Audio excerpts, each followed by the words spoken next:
Dan di Indonesia Morning Show pagi hari ini kita akan membahas lebih mendalam mengenai virus MERS yang dikatakan belum ada obat untuk penangkalnya. Tentunya bersama dengan Dr. Dedi Sudrajat, dokter spesialis penyakit dalam. Selamat pagi, Dok. Selamat pagi, dokter. Benar ya, Dok, ya? Itu virus tersebut belum ada obatnya atau penangkalnya, Dok?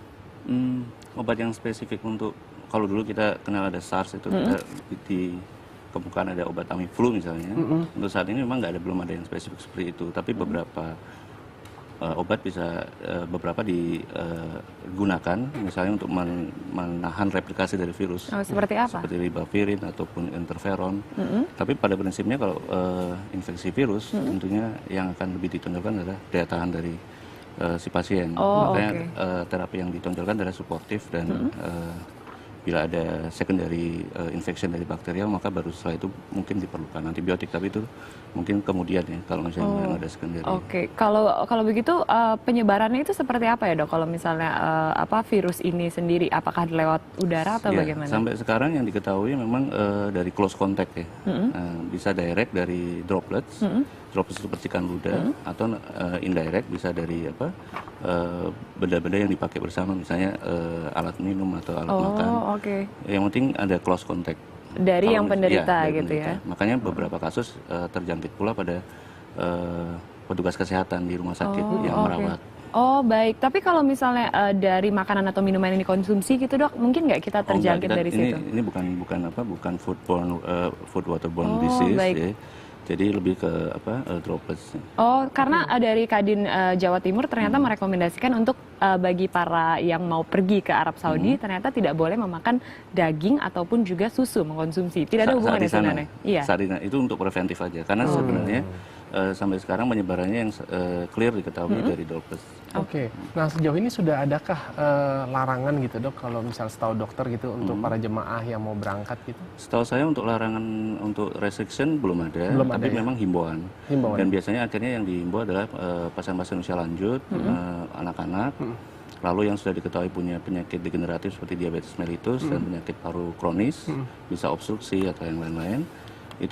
Atau malah mungkin dia punya defisiensi imun, tentu akan dihimbau untuk tidak berangkat. Biasanya apa yang akan diberikan oleh dokter gitu bagi mereka-mereka yang akan berangkat ke tanah vaksinasi suci? Wajib sampai saat ini. Apa aja tuh, Dok, vaksinasinya? Termasuk meningitis, pneumokokus ya kan, terus lalu influenza mungkin juga bisa diberikan. Tapi yang lebih penting adalah selama di sana perilaku hidup sehat tetap harus dilakukan, cuci tangan.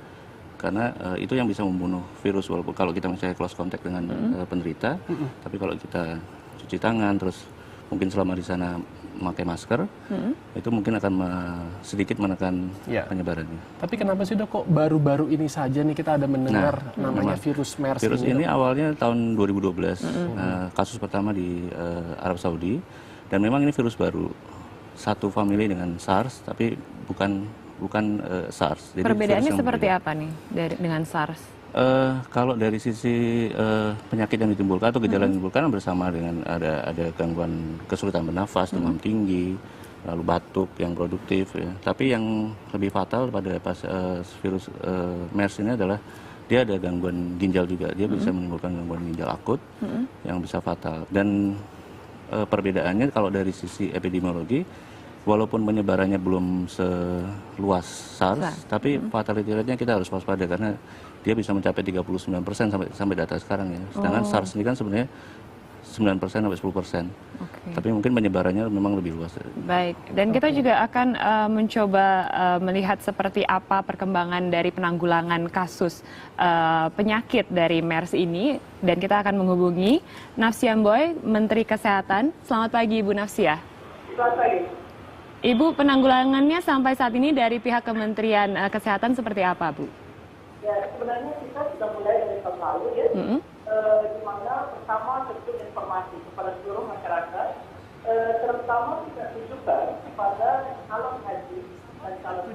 kepada calon haji dan calon umroh, kemudian semua petugas kesehatan yang akan mendampingi para jemaah yang akan ke sana, itu semua diberikan informasi mengenai penyakitnya, informasi mengenai bagaimana cara pencegahannya, informasi mengenai bagaimana mendeteksi secara dini, dan tindakan apa yang harus dilakukan kalau ditemukan pasien atau jemaah lah ya, ini yang memenuhi gejala-gejala seperti tadi sudah dijelaskan, yaitu seperti flu biasa tadinya, tetapi kemudian panasnya bertambah tinggi, batuk, pilek, bisa sampai sesak napas, bahkan bisa sampai gagal ginjal dan meninggal. Tapi tentu para petugas ini sudah dilatih untuk mengenali gejala-gejala sedini mungkin.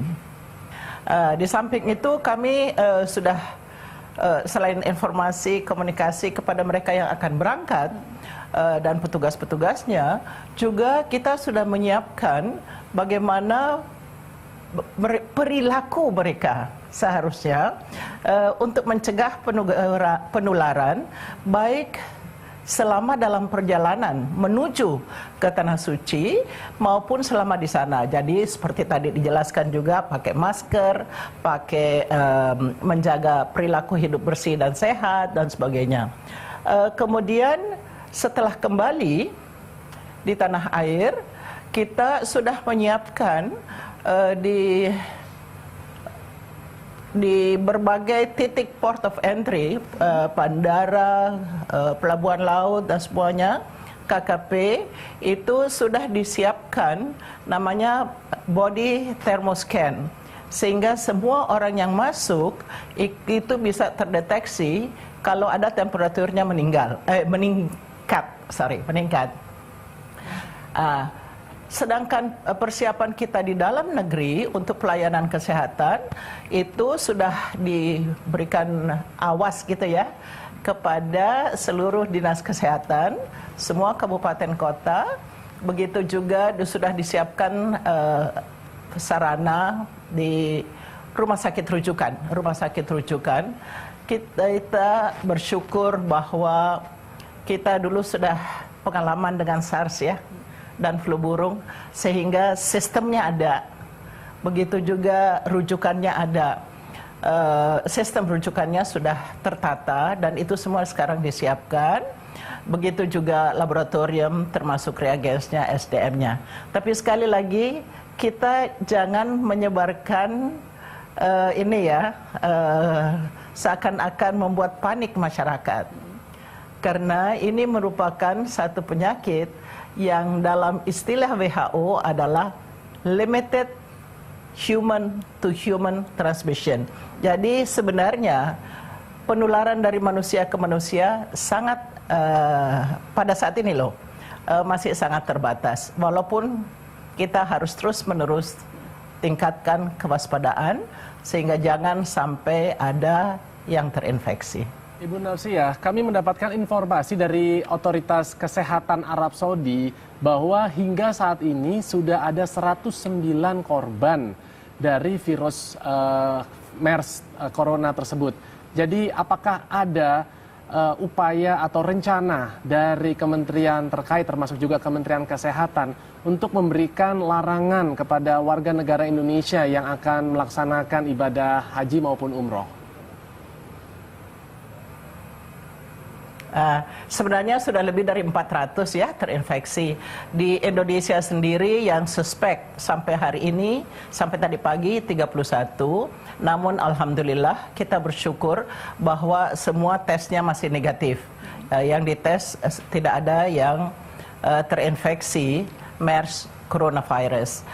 Memang betul ada yang disebut travel advice dari Kementerian Kesehatan Saudi Arabia, dan ini kami sudah sampaikan juga dalam rapat koordinasi dengan lintas kementerian supaya kita mentaati. Bukan travel ini ya, bukan restriction atau bukan pelarangan, hanya advice, travel advice, yaitu Kementerian Kesehatan Saudi Arabia meminta supaya semua umroh ya, bagi semua orang di atas 65 tahun, semua ibu hamil, anak-anak di bawah 12 tahun, dan semua yang ada penyakit-penyakit penyerta, apakah itu jantung, ginjal, paru-paru, apalagi penyakit-penyakit yang dikenal sebagai immunodeficiency, jadi daya tahan tubuhnya rendah. Pemerintah, dalam hal ini Kementerian Kesehatan Saudi Arabia, minta supaya semua umroh itu ditunda bagi kelompok seperti tadi. Dalam rapat kami kemarin memang Kementerian Agama meminta supaya kita coba mempertimbangkan bagaimana jemaah haji yang sudah bertahun-tahun menabung untuk bisa dapat kuota. Tentu itu juga menjadi pertimbangan, tetapi tetap kewajiban kami sebagai pemerintah adalah mengingatkan bahwa pertama, dia rentan terhadap penularan, ya. Kedua adalah kalau memang ada yang terinfeksi dan dia membawa kembali infeksi itu ke Indonesia, maka tentu kita akan membahayakan juga penduduk lainnya. Ibu Nafsiah, kalau dari kesiapan rumah sakit ataupun dinas-dinas kesehatan Indonesia, seperti apa saat ini untuk menghadapi virus ini? Ibu Nafsiah?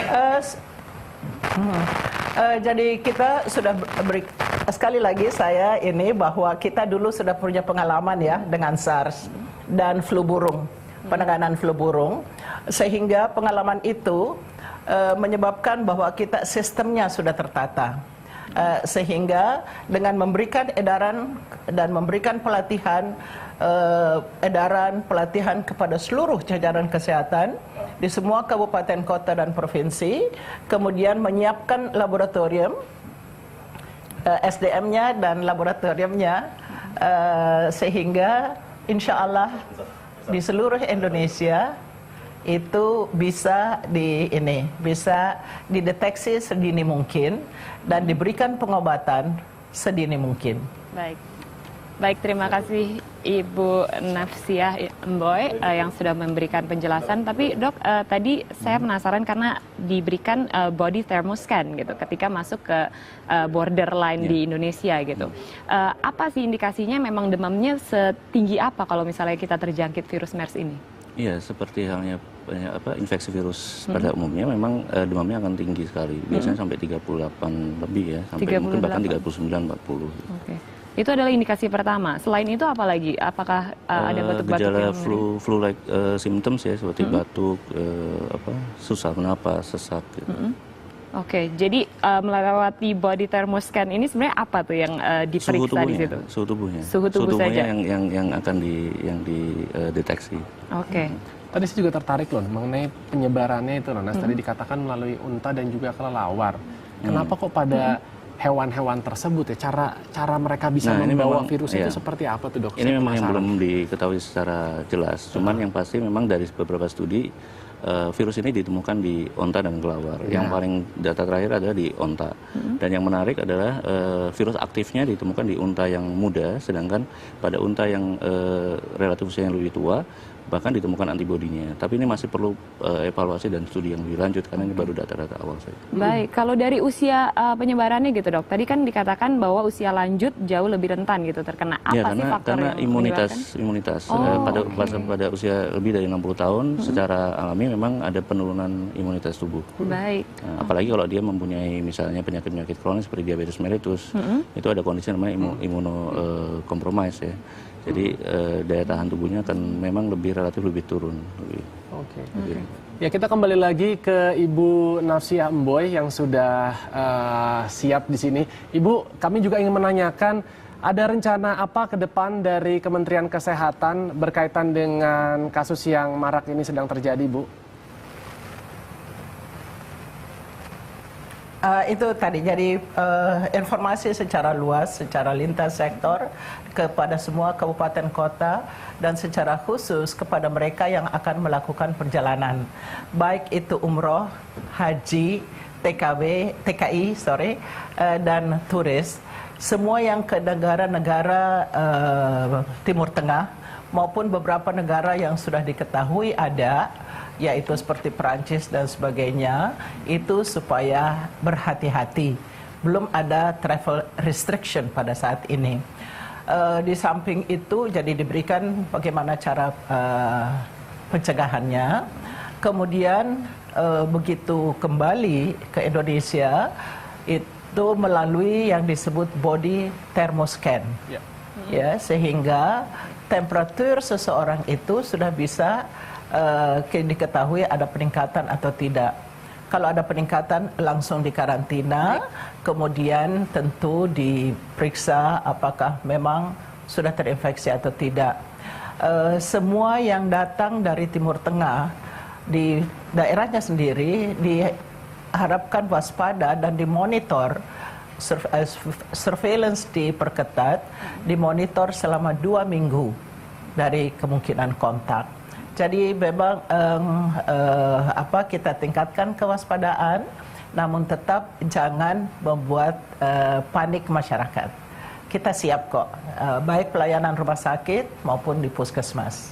Ibu Nafsia, apakah kiranya perlu di negara kita untuk adanya pemeriksaan di tempat-tempat tertentu supaya kita merasa lebih secure, merasa lebih aman, seperti body scanner, supaya masyarakat ini tahu bahwa sekitar kita ini tidak ada yang terjangkit virus corona atau MERS corona tersebut, Ibu Nafsia?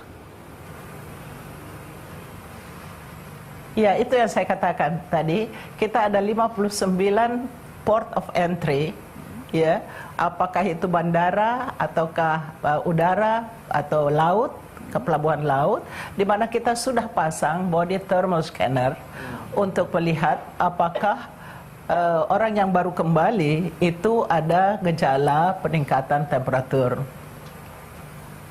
Oke Ibu, ya baik, terima kasih Ibu. Nanti Namun kalau memang sekiranya di dari tempatnya masing-masing. Ya, Ibu Nafsia Amboy, ya terima kasih. Mungkin kalau memang nanti ada niatan dari Kementerian Kesehatan untuk membuat iklan sosialisasi terhadap virus tersebut, saya dan Syahnas ini berkenan untuk membantu Kementerian Kesehatan loh Ibu. Terima kasih banyak Ibu Nafsia atas penjelasannya. Terima kasih, langsung akan kami sampaikan. Baik. Terima kasih. Dengan senang hati. Tadi kita sudah bicara mengenai penanganannya dari pihak Kementerian Kesehatan. Tapi kalau penanganan secara langsung, misalkan memang ada pasien yang memberikan indikasi-indikasi tersebut, apa yang langsung diberikan oleh para dokter dan mungkin tenaga-tenaga ahli medis di sini? Ya, tentunya pemeriksaan secara menyeluruh terlebih dahulu dan penanganan secara simptomatik dan suportif dulu ya. Secara umum aja dulu, simptomatik kalau misalnya dia ada demam diberikan antipiretik, kalau misalnya ada kita jamin nutrisi dan cairannya. Lalu sambil itu kita evaluasi apakah benar ini satu MERS corona atau bukan. Atau memang penyakit yang lain. Oke, itu kan bisa dilihat dari darah? Iya, dari darah nanti akan, kalau di kita akan kirim ke Puslitbangkes, apakah untuk confirm apakah ini, terutama untuk pasien-pasien yang diduga, ya dia berasal dari perjalanan dari daerah negara asal virus tersebut. Baik. Oke, jadi yang harus kita waspadai adalah ketika kita misalnya menemukan indikasi kira-kira batuk, tadi demam tinggi, batuk, sesak napas, dan ada riwayat perjalanan ke daerah-daerah asal. Baik, oke. Terima kasih Dr. Dedi Sudrajat Sama-sama. atas informasinya dan juga Ibu Nafsia Amboy tadi ya. Dan